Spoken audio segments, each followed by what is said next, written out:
Good evening. I'd like to welcome everybody to our next class on the intertestamental period. Tonight we're going to be talking about Alexander's empire. You're following along with us on Facebook Live this evening, and if you've got some questions that you'd like to see addressed, something that you'd like to ask about as we go through this, my wife is sitting next to me this evening from my home studio, and she will answer any questions that you type in the comments. Well, she won't answer them, but she's going to let me have the questions that you type into the comments, and we'll see if we can't address those here during this class.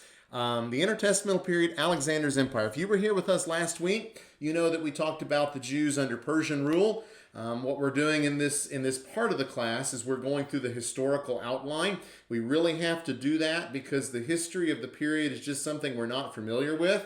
Most of us as Christians and Bible students are pretty familiar with the history of the Bible period, but then we get to the period of time between the Testaments and it begins to be an area that we're not very familiar with. And so that's why we're doing this. I do have to say that this moves a little bit quicker when I do this in a church building because at least at North Beach, we have 2 classes a week on Sunday and Wednesday, and so we move much more quickly through the material because we're only doing this once a week. It seems that we're just kind of stuck in this. Well, we're not. But there are some things we need to discuss. I am going to modify the material that's coming up over the next couple of classes just to cut out some stuff that we don't have to talk about in this particular setting. So bear with me. If you're not a real big history person, bear with me because these are things that we really have to talk about in order to understand the period and understand what's going on with the Jews during this period. So tonight we're talking about Alexander's empire. And in order for us to talk about Alexander, we have to talk a little bit about the kingdom of Macedon. Now you remember last week that we spent time talking about the conflict between Persia and Greece. And the kingdom of Macedon figured into that a little bit. It's going to figure into it a little bit this evening. But during that period, it's really the Greek city-states, Athens, Eretria, and other states like those, that are leading the war against Persia. Persia is trying to expand into Europe, and the Greeks are not interested in being under Persian rule. The kingdom of Macedon is a Greek kingdom, or it was a Greek kingdom located in northern Greece. We're going to see a map in just a moment.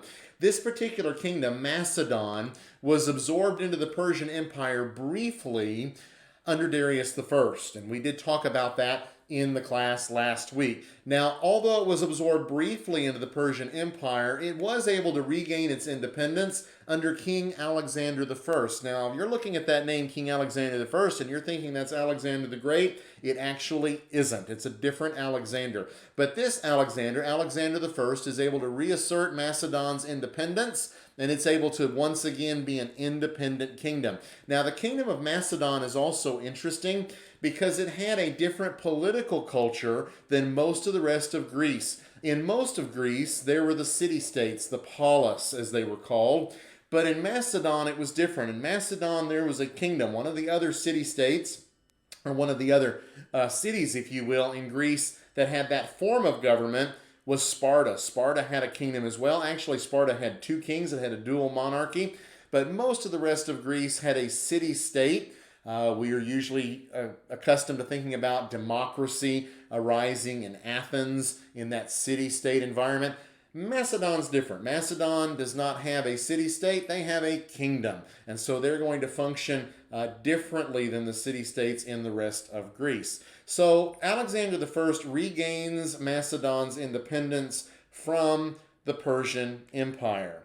Following that, then we have to talk about Philip II. Philip II is the king that then comes along and is able to expand the boundaries of his kingdom. So under Philip II, Macedon is going to be expanded. He also not only expanded the boundaries of his kingdom, but he expanded his influence, or the influence of his kingdom, in other areas of Greece as well. Now, there was a battle fought in 338 BC. It was fought at Chaeronea, and in that particular battle, the Greek alliance was defeated by the kingdom of Macedon. And so Macedon is able to assert itself as the dominant power, at least in this part of the world. Persia is still the dominant power in Asia Minor, but Macedon is now really the power to be reckoned with in this part of the Mediterranean world after the Battle of Chaeronea.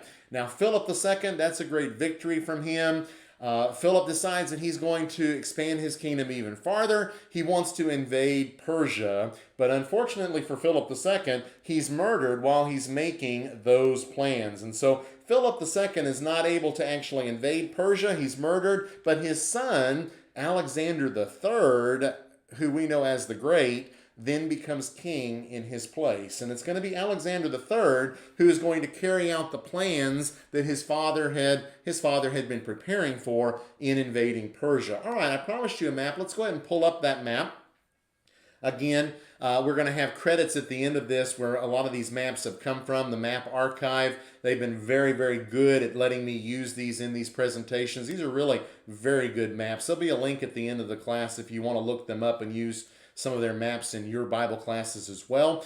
But this is a map really showing what we're dealing with here. That whole purple area to the north is the kingdom of Macedon and its independent states. And so they expand out of their heartland into Thrace. That's all under their control. There are some areas around them, the Molossian kingdom and Thessalia, that are either allied or at least under their control. Then you have the areas of Greece that are at least dominated by Macedon later. And then, of course, you have the Persian Empire, which is that large green mass. They're still over there on the other side of the Aegean, on the other side of the Hellespont. They're doing their own thing while the Macedonian kingdom is growing in power.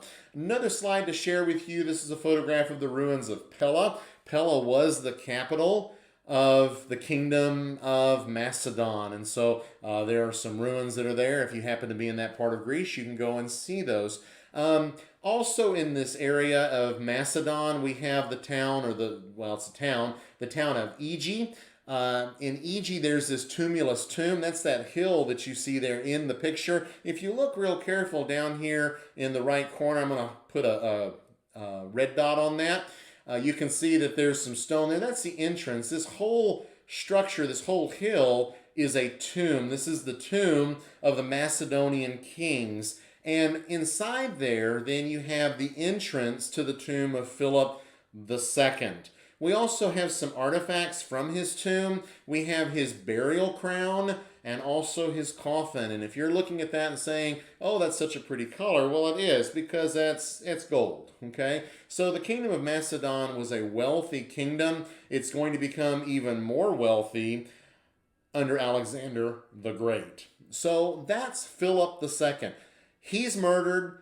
Alexander becomes king. Alexander is then going to carry out that invasion of Persia. So let's talk a little bit about Alexander the Great. Alexander the Great was born in Pella. You may just remember a moment ago we saw the photograph of the ruins there. He was born in Pella in 356 BC. Now, from about the ages of 13 to 16, he was tutored by Aristotle. You're probably familiar with Aristotle. Aristotle was a Greek philosopher who lived during this time, and he was actually Alexander's tutor. Aristotle had a pretty good influence on Alexander. In fact, he encouraged him in the direction of Eastern conquest. So what Philip II had been interested in doing, he's not able to do. Alexander the Great is eventually going to do that. So he's born in 356. He becomes king at the ripe old age of 20 in 336 BC. Now, Aristotle, as I indicated, was pretty influential with Alexander the Great.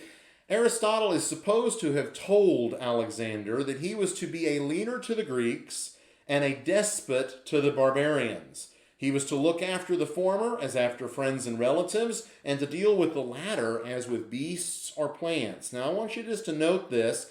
This is going to be important later on as we talk about one of the effects of Alexander, one of the legacies of Alexander. Aristotle says, okay, Alexander, this is how you need to treat the Greeks. The Greeks are your friends. The Greeks are your relatives. They have this high culture. They speak the cultured language. You're going to treat them differently. You're going to deal with them very well. But when you encounter the barbarians, and that English word barbarian simply comes from a Greek word that referred to those that could not speak Greek, so non-Greeks. When you deal with the non-Greeks, the barbarians, you deal with them as you would an animal or a plant.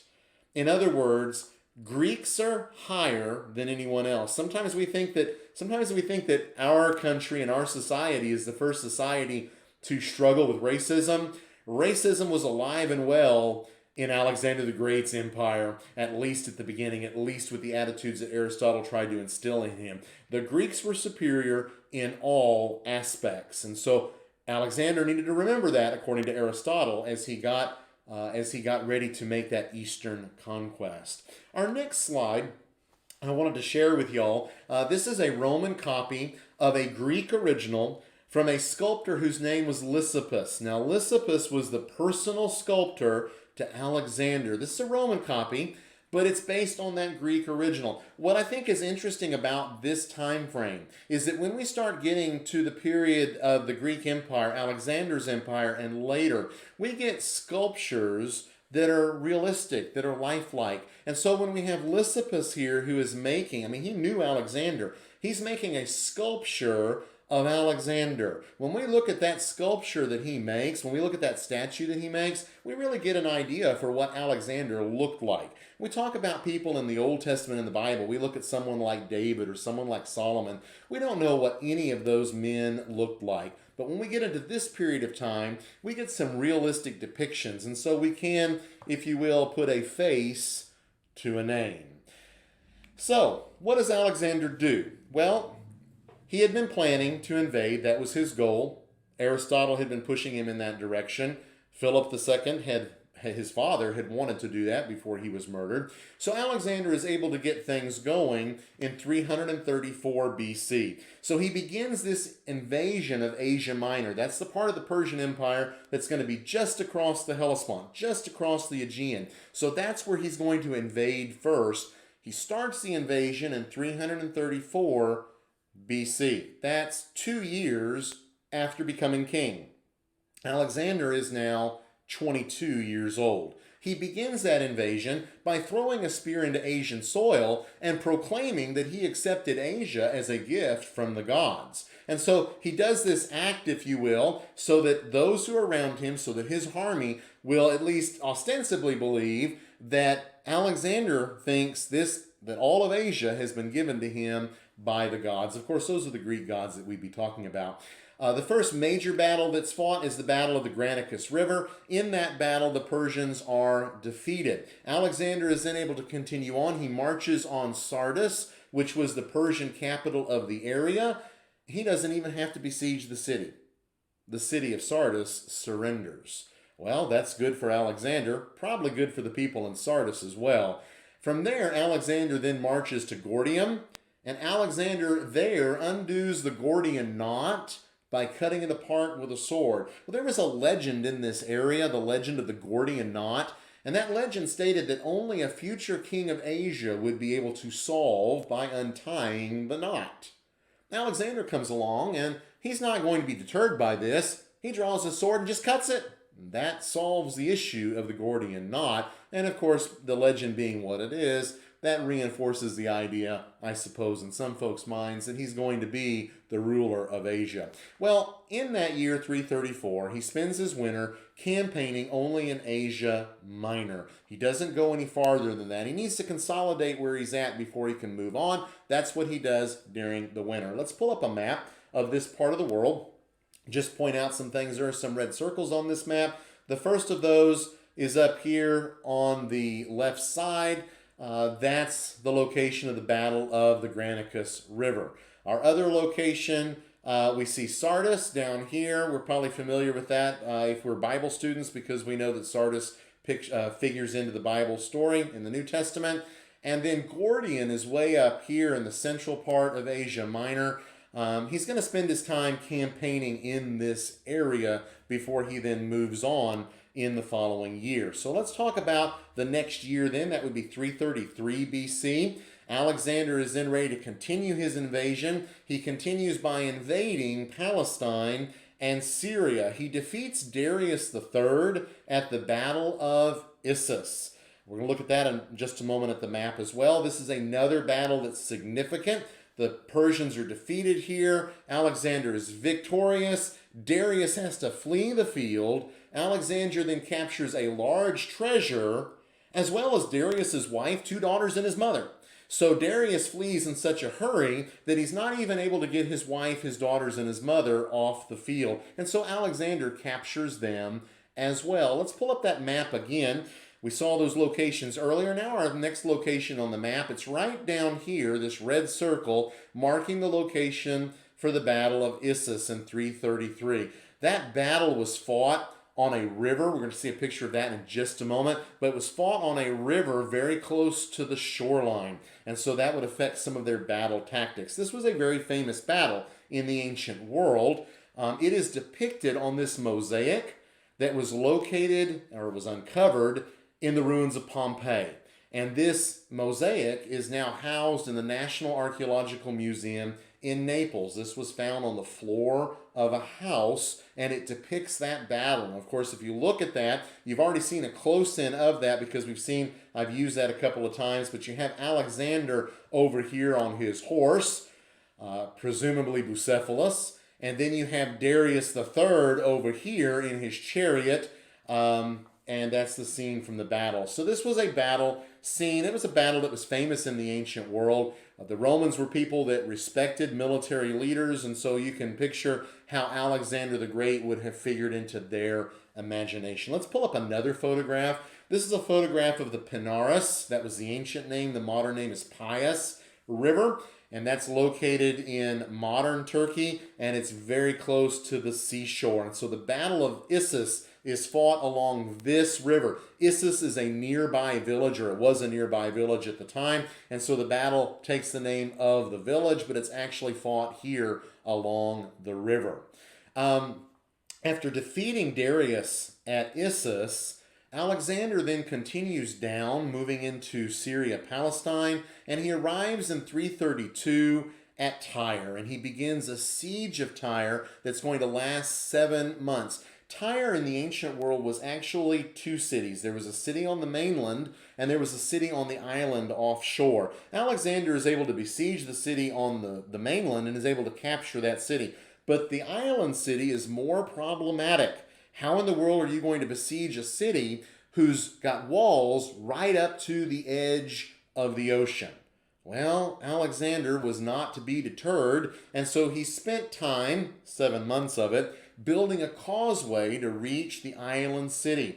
Alexander the Great literally changed the geography of the world. He built this causeway going from the mainland out to the island. He's building it up slowly. Of course, the people of Tyre are not sitting by idly. They're doing all they can to thwart that. They send some fire ships against his towers. But Alexander is just simply not to be deterred. And so he keeps building that causeway so that he can get out to that city. And he's eventually then able to conquer the city. He breaks through the walls. The men of military age are all killed.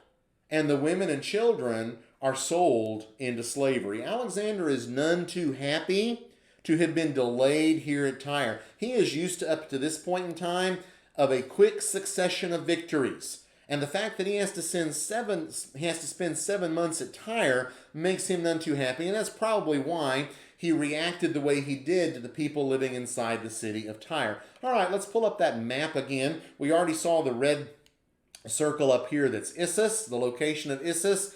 We see then his army marches south, and he arrives at Tyre. This is in 332. That's where he's going to build the causeway. Let's pull up a map then, kind of showing how this worked. That word on the map, mole, simply I'm using the word causeway. It's one and the same. So you've got the island city of Tyre out here, and it's got walls that surround the entire island. It's very, very hard to break through walls anyways.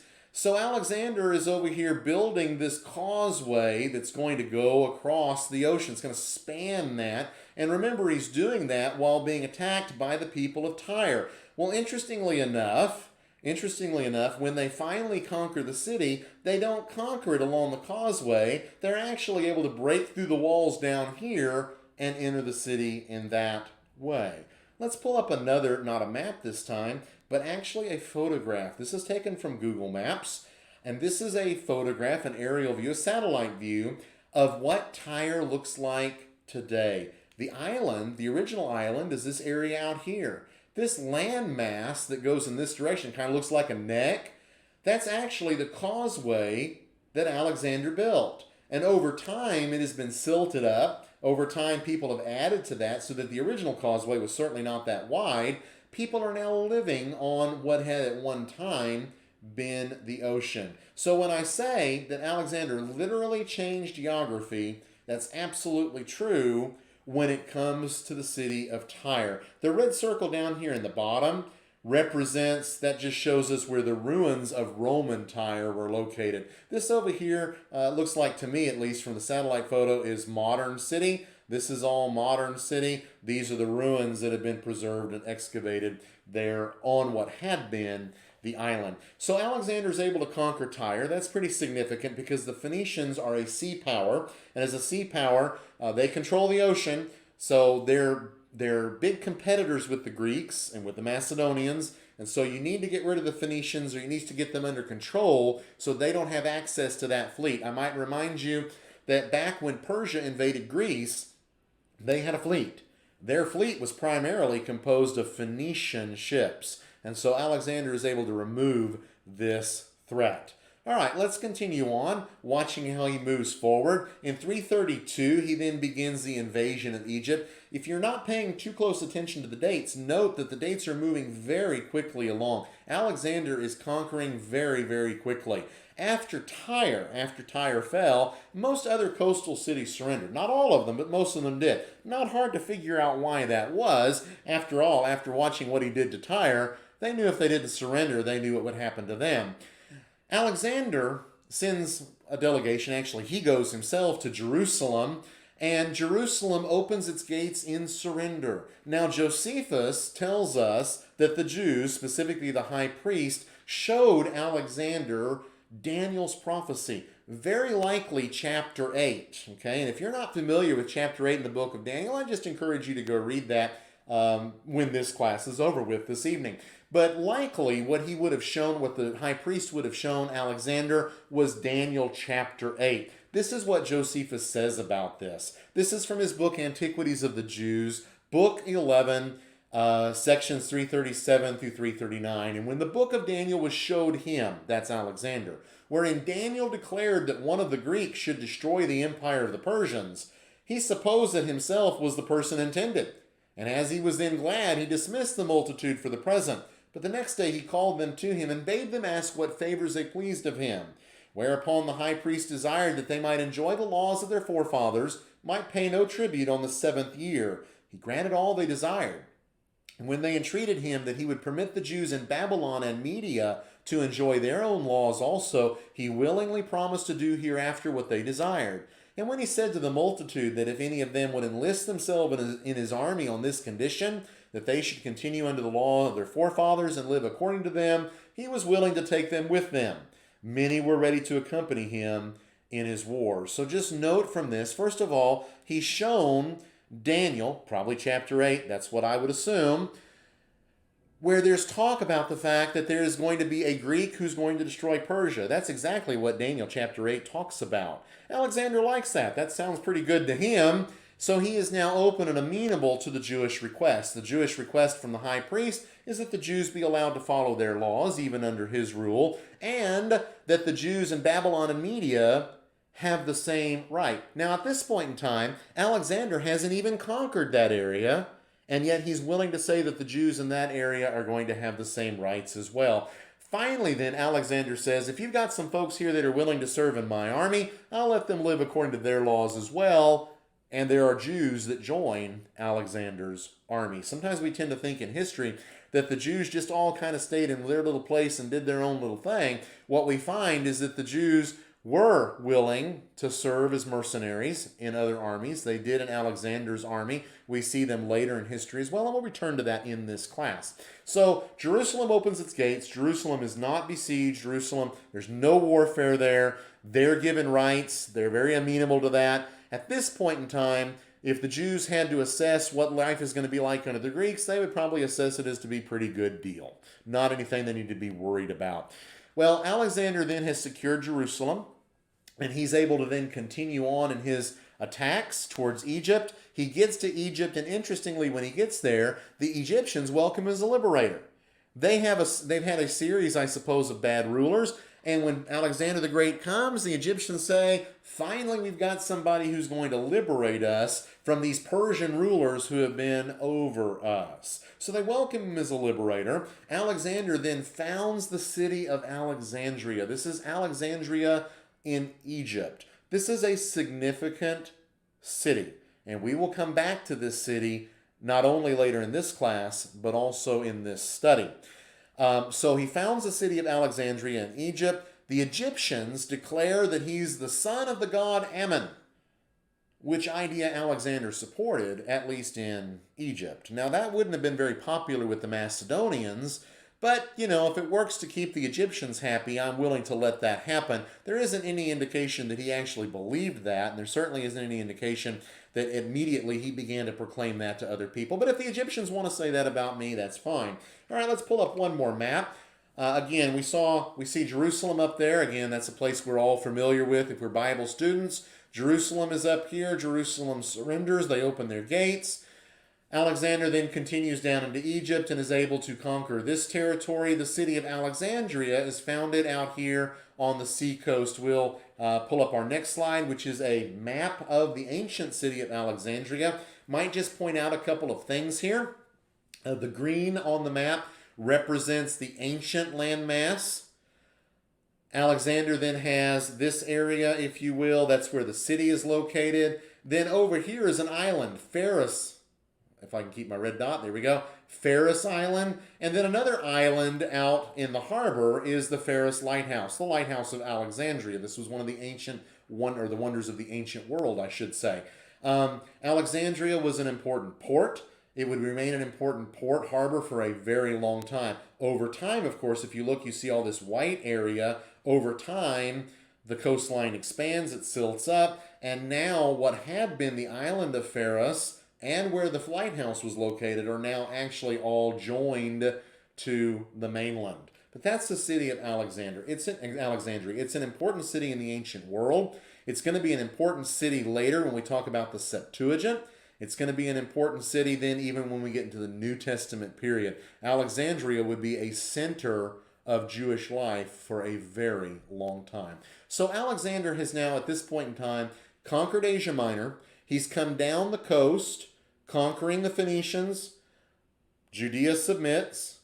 He's conquered Egypt. What he has done at this point in time is he has effectively protected his rear. He's taken care of these rear territories. He controls this part of the Mediterranean, so now he can turn his attentions back to the east, back to the heart of Persia. And he does that starting in 331. I want you to note that year again. He conquers Egypt in 332. In 331, he now begins to move against the heart of Persia. Alexander seems to be unstoppable. In fact, he moves so fast, it's as if his feet do not touch the ground. Read Daniel chapter 8 to find out what I'm talking about. So he invades the heartland of Persia in 331. He defeats Darius yet again at the battle, this time at Gaugamela. Darius flees to Ecbatana. Babylon, the city of Babylon, then falls to Alexander. Susa falls as well, and then Persepolis. If you were in our class a couple of weeks ago, we had some photos of Persepolis, the ruins of Persepolis. Persepolis was the ceremonial capital of the Persian kings. When Persepolis falls, Alexander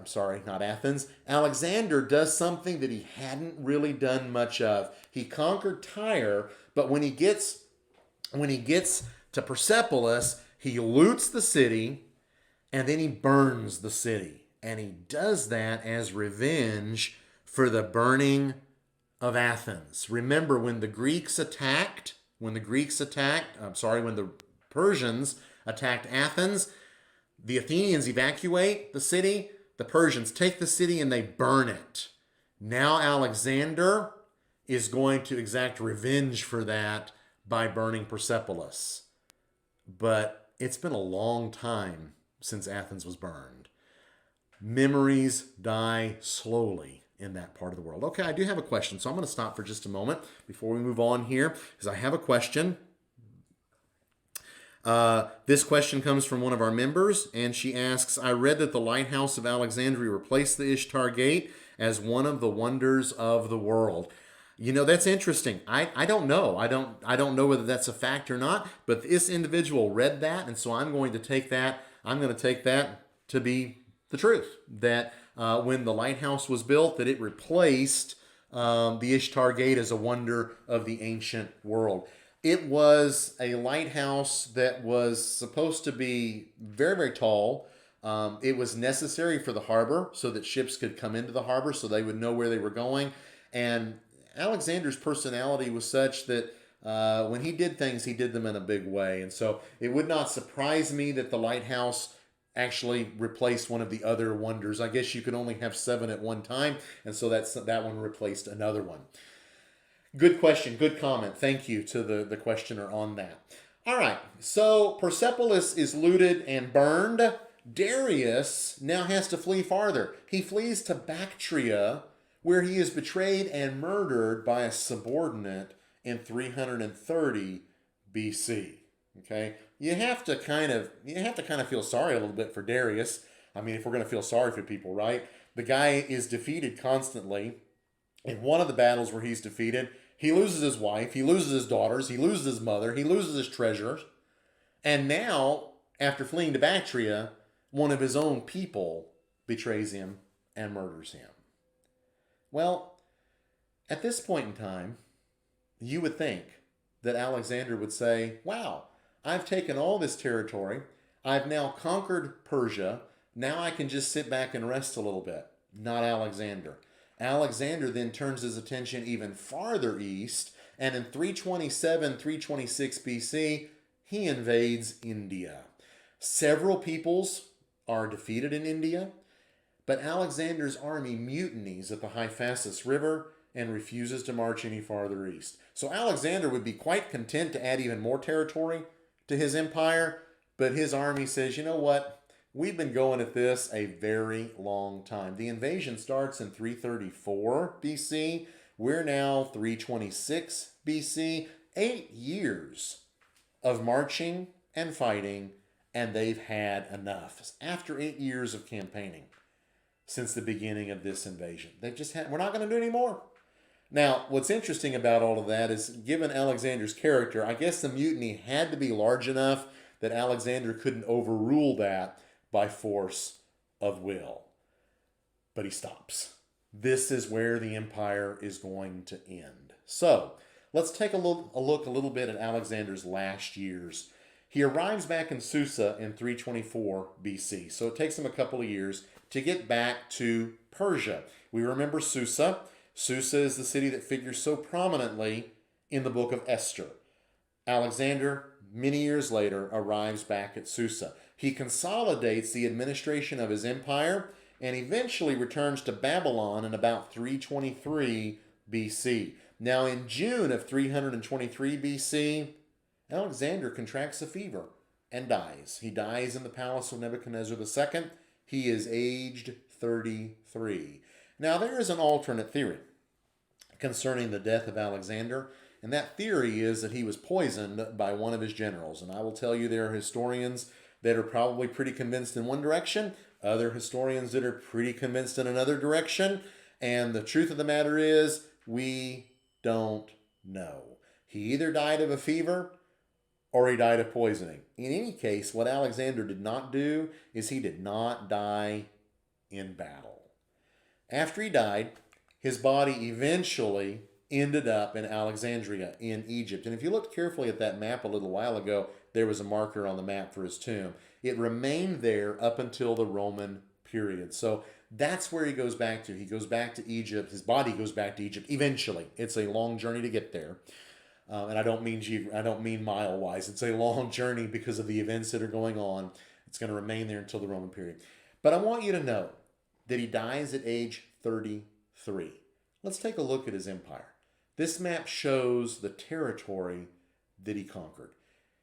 He conquered, of course, Macedon is where he started, but he conquers Greece. He conquers Asia Minor. He conquers Syria, Palestine. He conquers Egypt as well. He conquers areas of northern Libya. He conquers all the way across to Mesopotamia, all the way north, almost to Samarkand, Tashkent today, all the way into India.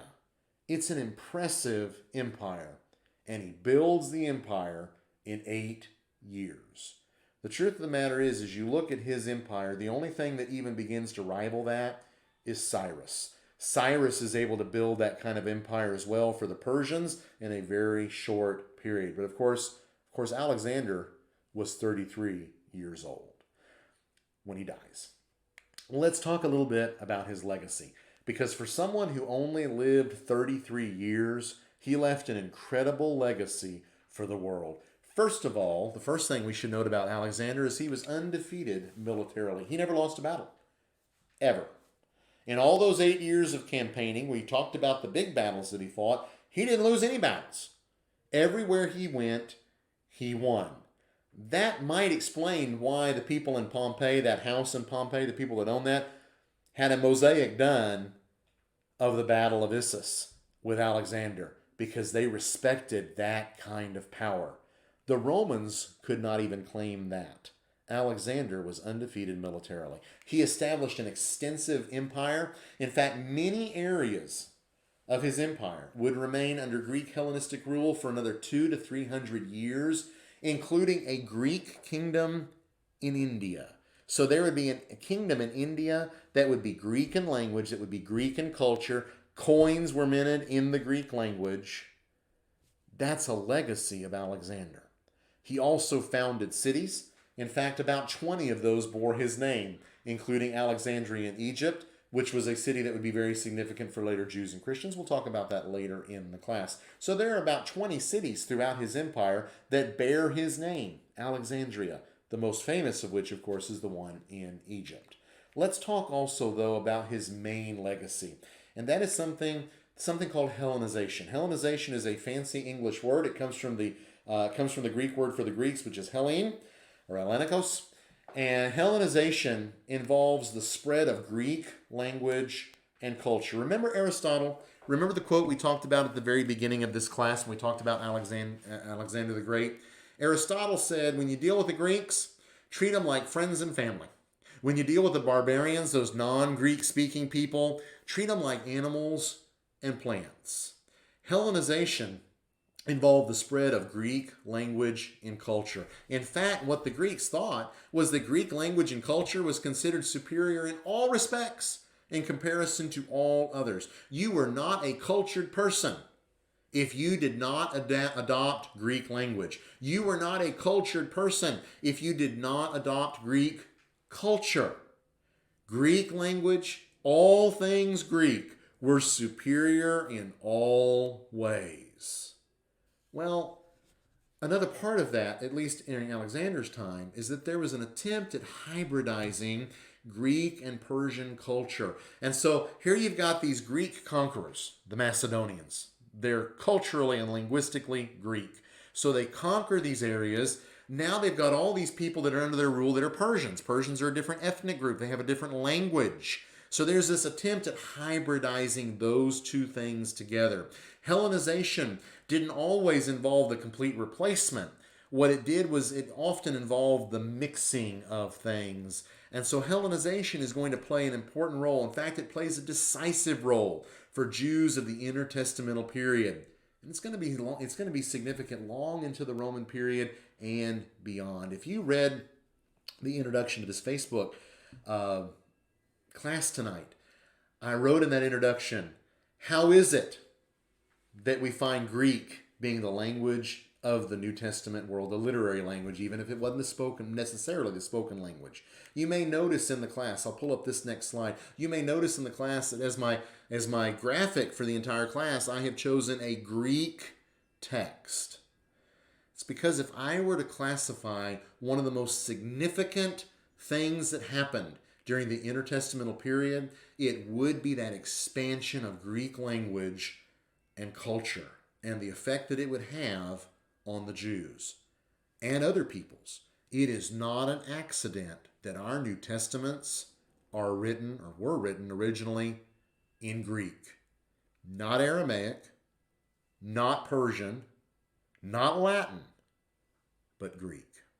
Thank you for your attention this evening. I'm going to pull up this slide so that you can see that again. These maps, or some of the maps in this presentation, were courtesy of the maparchive.com. If you're interested in some good historical maps that you might be able to use in your classes, have a look at that website and see what they've got. They're based out of England. I think their maps are very good quality and their prices are reasonable. Next week, if you tune in on Thursday night, next Thursday night at 7 o'clock, we're going to talk about the collapse of Alexander's empire. Tonight, we talked about how he spread and he had this incredible empire. Then he dies.